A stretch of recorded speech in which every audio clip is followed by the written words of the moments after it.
Gold trusted gold buyers తాకట్టులో ఉన్న బంగారాన్ని విడిపించి ఈ రోజు ఉన్న మార్కెట్ ధరకే కొనబడును. మరిన్ని వివరాలకు సంప్రదించండి 7771077720. విజయవాడలో ఆర్టీసీ స్థలాన్ని లూలు మాల్కు కేటాయించడం పట్ల పెద్ద ఎత్తున వ్యతిరేకత వస్తుంది. దీని మీద పెద్ద ఎత్తున విమర్శలు కూడా వస్తున్న పరిస్థితి. ప్రస్తుతం ఇదే అంశం మీద మనతో మాట్లాడడానికి సిపిఎం రాష్ట్ర కార్యదర్శి శ్రీనివాస్ ఉన్నారు. ఒకసారి ఆయనతో మాట్లాడతారు. సార్, ఎలా చూస్తారు సార్ ఈ లూలు మాల్కి సంబంధించి పెద్ద ఎత్తున విమర్శలు వస్తున్న పరిస్థితి? ఆర్టీసీ స్థలాన్ని లూలు మాల్కి కట్టబెట్టొద్దంటూ కూడా విమర్శలు వస్తున్న పరిస్థితి, ఏం చెప్తారు? నా ఉద్దేశంలో ఇది చట్టవిరుద్ధమే కాదు, పెద్ద కుంభకోణం కూడా. ఎందుకంటే రాష్ట్ర ప్రభుత్వానికి ఆర్టీసీకి సంబంధించిన విలువైన నగరం నడిబొడ్డులో ఉన్న స్థలాన్ని లూలుకి ఇవ్వటం అని అంటే ఇది ఒక అంతర్జాతీయ మాల్. ఈ మాల్ వల్ల పోనీ ఏమైనా ఉపాధి పెరుగుద్దా? వాళ్ళు చెప్పేదాని ప్రకారం 1000 మందికి వాళ్ళు ఉద్యోగాలు ఇస్తే 4000 మంది ఉద్యోగాలు కోల్పోతారు. ఎక్కడెక్కడ ఇటువంటి పెద్ద మాల్స్ వచ్చాయో ఆ చుట్టుపక్కల రిటైల్ వ్యాపారస్తులందరూ దెబ్బతింటున్నారు.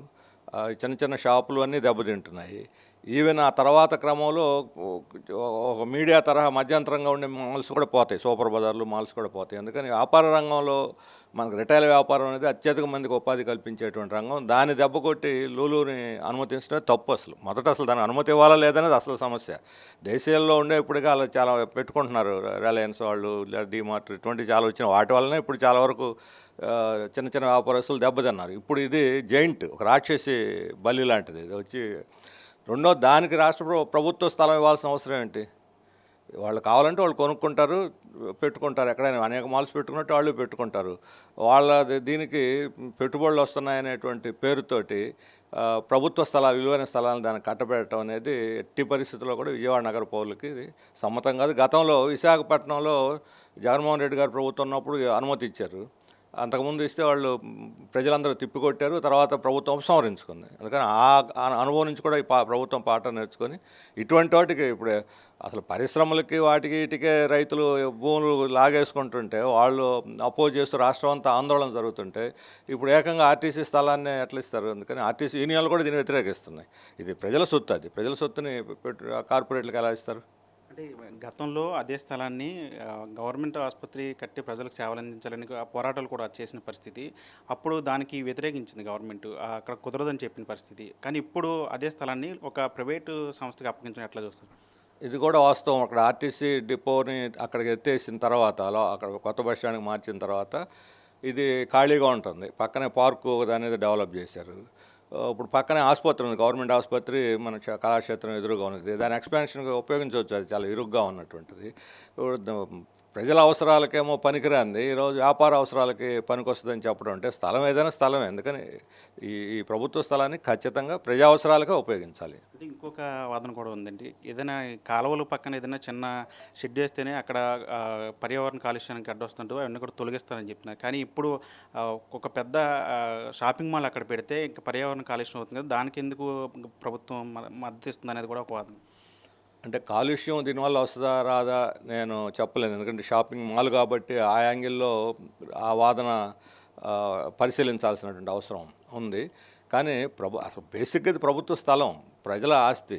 దాన్ని ప్రజల ఉపయోగానికి ఉపయోగించాలి తప్ప ప్రజా ఉపయోగానికి తీసుకుపోయి ఒక కంపెనీకి పెట్టడం తప్పు.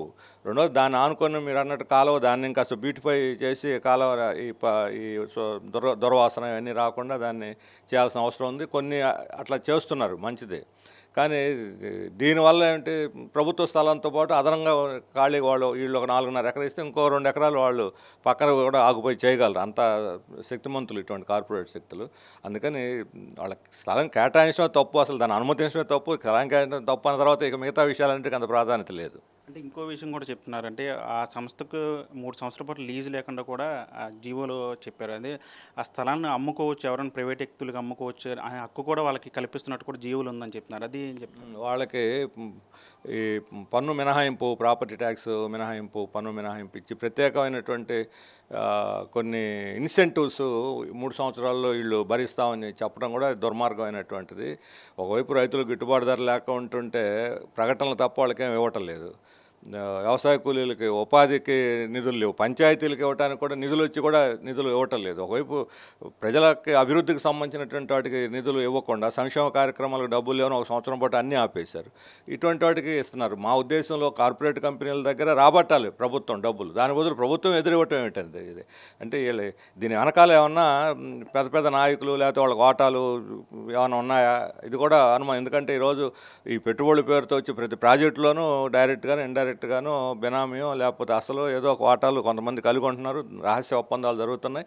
ఇటువంటి రహస్య ఒప్పందాలు కూడా దీని వెనకాల ఏమైనా ఉన్నాయని అనుమానించాల్సి వస్తుంది. ఇన్ని రాయితీలు ఇస్తున్నారంటే దీనికి. అంటే ఎంత పెద్ద ఎత్తున విమర్శలు వస్తున్నప్పుడు కూడా ప్రభుత్వం వాదన మాత్రం అది డెవలప్మెంట్కి చేస్తున్న పని కాబట్టి దీనికి అందరూ సహకరించాలని చెప్తున్న పరిస్థితి. అదే అట్లా ఎట్లా చూస్తారు దాన్ని? డెవలప్ చేయమని అందరం అడుగుతుంది. ప్రభుత్వం బాధ్యత తీసుకొని అక్కడ ప్రజోపయోగ ఇప్పుడు ఆసుపత్రి కట్టవచ్చు, కాలేజీలు కట్టవచ్చు, లేదంటే ఇంకేదన్నా ప్రజలకు పనికొచ్చేటువంటి కట్టడాలు నిర్మించవచ్చు, ఆఫీసులు రాజధానికి సంబంధించిన ఆఫీసులు ఏమైనా ఉంటే కట్టవచ్చు. ఎన్నో అనేక అవకాశాలు డెవలప్ చేయడానికి ఎవరు వ్యతిరేకిస్తున్నారు? డెవలప్ చేయమని మేము కోరుతుంది. ఇప్పుడు ఆర్టీసీ స్థలం అది, ఆర్టీసీకి సంబంధించిన కొన్ని వాళ్ళకి రెస్ట్ రూమ్లో లేకపోతే వాళ్ళకి సంబంధించినటువంటి కొన్ని ఆఫీసులు ఇవన్నీ ఇప్పుడు ఆర్టీసీ బస్ స్టాండ్ మీద గవర్నమెంట్ ఆఫీసులు కూడా ఉన్నాయి.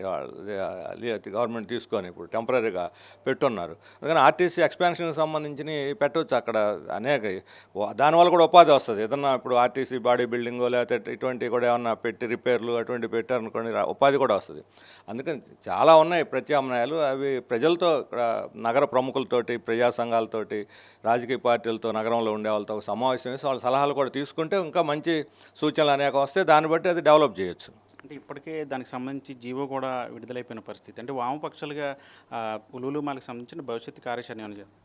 ఇప్పుడు మన విజయవాడ నగర కమిటీలు అట్లాగే ఇతర వామపక్ష పార్టీలు అందరూ కూడా దీని మీద ఆందోళన చేస్తున్నారు. వివిధ రూపాల్లో ప్రభుత్వం యొక్క స్పందన బట్టి దాన్ని మరింత ఉధృతం చేసే విషయం కూడా మా పార్టీలు ఆలోచిస్తాయి. ఖచ్చితంగా ప్రజాభిప్రాయాన్ని పరిగణలో తీసుకుని దాన్ని విత్డ్రా చేసుకోవడం మంచిది. ఎందుకంటే జీవోలు వస్తుంటే పోతుంటే ప్రజలకు సంబంధించిన ఏ జీవో అమలు జరగట్లేదు. ఇటువంటి మాత్రం ఆగమేఘాల మీద అమలు చేస్తూ ఉన్నారు. అందుకని జీవోని పెండింగ్లో పెట్టి అందరి అభిప్రాయాలు తీసుకొని ఆ తర్వాత ప్రొసీడ్ కావాలని చెప్పి మేము కోరుతున్నాం. ఇది మొత్తంగా సిపిఎం శ్రీనివాసరావు చెప్తున్నారు. ఏదైతే లూలు మాల్కి సంబంధించి ప్రభుత్వం తీసుకున్నటువంటి నిర్ణయం కరెక్ట్ కాదు, ఏదైనా ప్రజలకు ఉపయోగపడే పని అయితే దాన్ని సమర్థించవచ్చు. కానీ ఇది పూర్తిగా ఏదో పెద్ద కుంభకోణంలో కనిపిస్తుంది. దీని మీద ప్రభుత్వం పునరాలోచన చేసి ఈ నిర్ణయాన్ని వెనక్కి తీసుకోకపోతే పెద్ద ఎత్తున ఉద్యమాలు కూడా చేస్తామని ఆయన కూడా చెప్తున్న పరిస్థితి. విజయ్తో మన RTV విజయవాడ. తెలుగులో ఫాస్టెస్ట్ న్యూస్ ఇప్పుడు కొత్త అవతారంలో 5 సెకండ్లోనే పూర్తి వార్తా సమాచారం మీ చేతిలో. సోషల్ మీడియా ట్రెండ్స్ మీ కళ్ళ ముందుకే live TV and voice search ఆప్షన్స్తో ఇప్పుడే డౌన్లోడ్ చేయండి. యాప్ లింక్ డిస్క్రిప్షన్లో ఉంది.